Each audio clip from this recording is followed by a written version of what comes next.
Good morning. It's a beautiful day outside. It's Friday morning, bright and early. Everybody else in the household is still asleep. Weather reports say that today will be much cooler than other days. I'm sitting here, have my cup of coffee, and I've been looking at 1 Corinthians 13. Thought that I would share that with you. So let's get into it here. We will go first, as we usually do, to Bible Gateway and look up the passage that we have. I've already taken that and copied that right here. And we'll start working our way through this passage. Now, if you don't understand exactly what I'm doing when I do this, you might want to take the time to look at the video, How to Study the Bible. Just the first one, it's about 40 minutes, but it has some documents there that you may be interested in. In that, I simply talk about looking for 5 relationships: repetition, comparisons, contrast, causes and effects cause. And in that also, a little bit later on, I talked about the importance of a particularization or generalization. Those things will come out today. So we look at this passage. Paul starts by saying, I show you the most excellent way. Paul is presenting the most excellent way. Of course, we know what he's talking about. He's talking about love. It is interesting that when we come to the very end of this passage, now these 3 remain: faith, hope, and love, but the greatest, the most excellent way is love. All of that simply to say that Paul starts and ends by saying love is the best. This is a repetition. And of course, if you go through and just look at the number of times that the word love occurs, it's obvious that that is what he's talking about here. All of the chapter is about love and the value of love. So as we work through it, first thing that we notice is that here in this section, Paul has a formula that he repeats.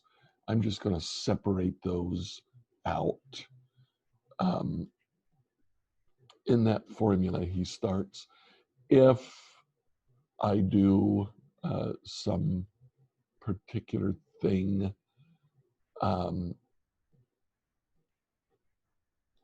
if I speak in tongues, but don't have love, I am only a resounding gong or a clanging cymbal. If I have the gift of prophecy, if I can fathom all mysteries, if I can fathom all knowledge, if I have a faith that can move mountains, but don't have love. You see that repetition from up here? I'm nothing. And then if I give all I possess to the poor and give over my body to hardship that I may boast, but don't have love, I gain nothing. So here in this repetition, Paul goes back to chapter 12. He talks about tongues of men or of angels. And there he's referring to chapter 12, verse 11. If I have the gift of prophecy, is chapter 12, I think it's verse 9. If I can fathom all mysteries, That's 12:8. I may be getting these verses wrong. I'm going from memory. Gift of knowledge, 12:8 again, and then faith that can move mountains. That's 12:9. Yeah, I think it's 9. And then he had something new. If I give all I possess to the poor and give over my body to hardship, if I become an ascetic, if I do everything right, but don't have love, I gain nothing. Then we have this central passage here where Paul talks about the different characteristics of love. And I don't know why NIV separates that section, but it does. I don't think it should be separated. Here in this section, we have 16 different descriptions of what love is. Then, at the end, he comes back and talks again about the gifts where there are prophecies. And that's again a reference to 12:9.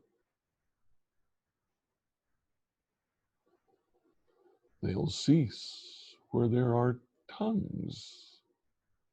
12:10. They'll be stilled where there is knowledge. 12:8. It will pass away. And you get the idea here is also a repetition, just to distinguish that. We're going to do a double line repetition.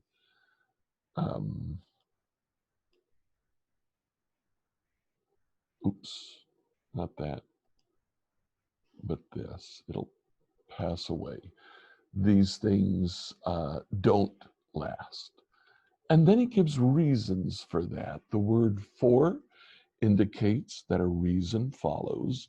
So we'll look at this, and what we notice is that Paul talks about this all the way from verse 9 to verse 12. We know in part in verse 12. Now I know in part. So again, we know in part, but when completeness comes, what is in part disappears. And then Paul gives a couple of metaphors. When I was a child, I talked as a child, I thought like a child, I reasoned like a child. So you get this repetition of the comparison here. Talking like a child, thinking like a child, reasoning like a child. And then the contrast, when I became a man, I put the ways of childhood behind me. And then the second metaphor that Paul uses is that of a mirror. Now we see only reflection, then we'll see face to face. Now I know in part, coming back up here to this passage, then I shall know fully, even as I am known. For now, these three remain: faith, hope, and love, but the greatest of these is love. Okay, now we've kind of worked our way through the passage looking for relationships, and we've seen that. So let's come down here and let's start making our comments on the passage. First thing that we're going to mention is that the first three verses mention the spiritual gifts of chapter 12. Tongues, prophecy, word of knowledge, and word of wisdom. And then it adds a new thing.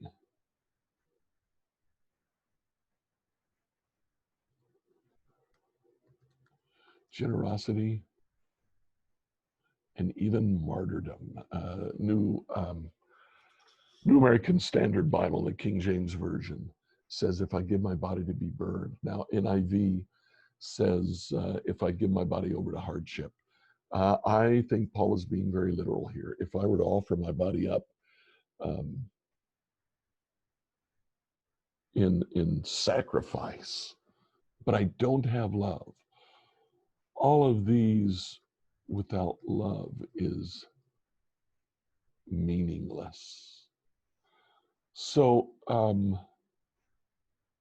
yeah, there's the first 3 verses. Now, we're going to come down here to that central section. Remember it? It's right up here. Love is patient, love is kind. There are 16 characteristics that are mentioned here. So what I want to do at this point is I want to insert a table, and then I'm going to plug in each description in the first column of this table. Now, I edited out a long section of me just setting this table up. I'm going to show you what I believe we should do with it. And then I'm going to put a copy of this document in the description of the video so you can download this yourself and use this table, or you can write separately. So the first description is love is patient. What does that mean to me? For me, I will wait for others to speak. And sometimes I'll wait for others to act. I don't want to be presumptuous. I don't want to jump ahead of them. Love is kind. I will seek the good of others. Now, everybody is going to have a little bit different take on this, and that's okay, because what we are doing in this section is we're trying to apply this passage to ourselves. So I'm going to put this document so that you, in the description, so you can download it, you can print it out, and you can fill in this table with things that are meaningful to you. Once we're done with this, once we have looked at what this section means, we pick back up with references to the gifts again. Paul, in verses 8 to 12, he again goes back to the gifts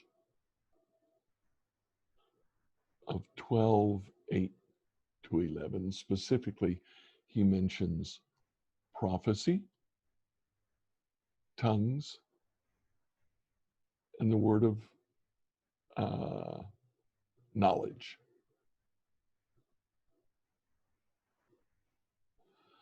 What he says is they will not last forever. Verses 9 to 12 tell us why. And there, what he says is that knowledge and prophecy, it's interesting, he doesn't pick up tongues here, but knowledge and prophecy are limited when what he calls completeness comes, we will know fully. And then he uses 2 metaphors.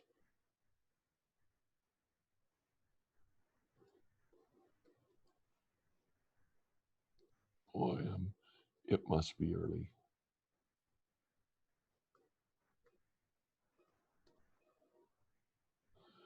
The 2 metaphors that he uses are childhood and a mirror. In both of those, the child's knowledge is limited. Mirrors reflection, especially in Paul's day, is limited. Being face to face really, there's no substitute for that. And then we come to the last statement where Paul says, faith, hope, and love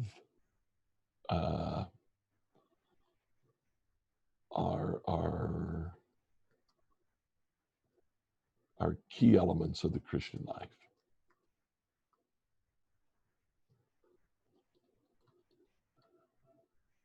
And love is the greatest.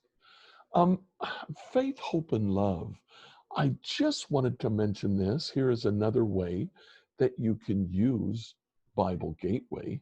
Let's just write down faith, hope, and love. Don't put a comma between them. Just list the three words just like that. Search, and what happens is Bible Gateway will give you all passages where, all verses specifically, where these things occur together. It mentions the chapter of 1 Corinthians 13, and then it mentions verses, 1 Corinthians 13:13, and then these three verses, which we're going to highlight and copy over to our sheet here. We'll get rid of these things. It's just interesting to note that at the beginning of the book of Colossians, Paul says, the faith and love which spring from the hope stored up for you in heaven. Faith, hope, and love. 1 Thessalonians 1, we remember before our God and Father your work produced by faith, your labor prompted by love, and your endurance inspired by hope.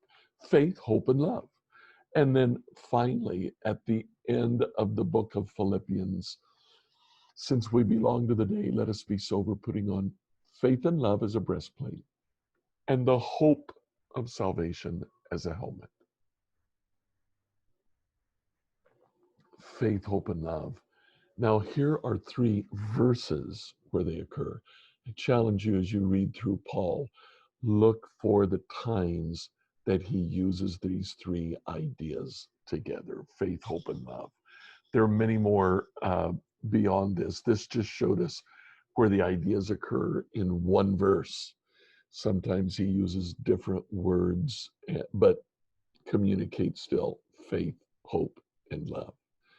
So if we were going to dig deeper, one of the things that we might do is study this concept, completeness. What does it mean when completeness comes? The other thing we might do is look at what Paul means by faith, what he means by hope, what he means by love. But of course, this chapter deals specifically with love. I'm going to save this document, and then I'm going to put it in the description of this video. This was just our quick attempt to understand what is going on in 1 Corinthians chapter 3. God bless you. I'll look for you on Monday when we will pick up with chapter 14.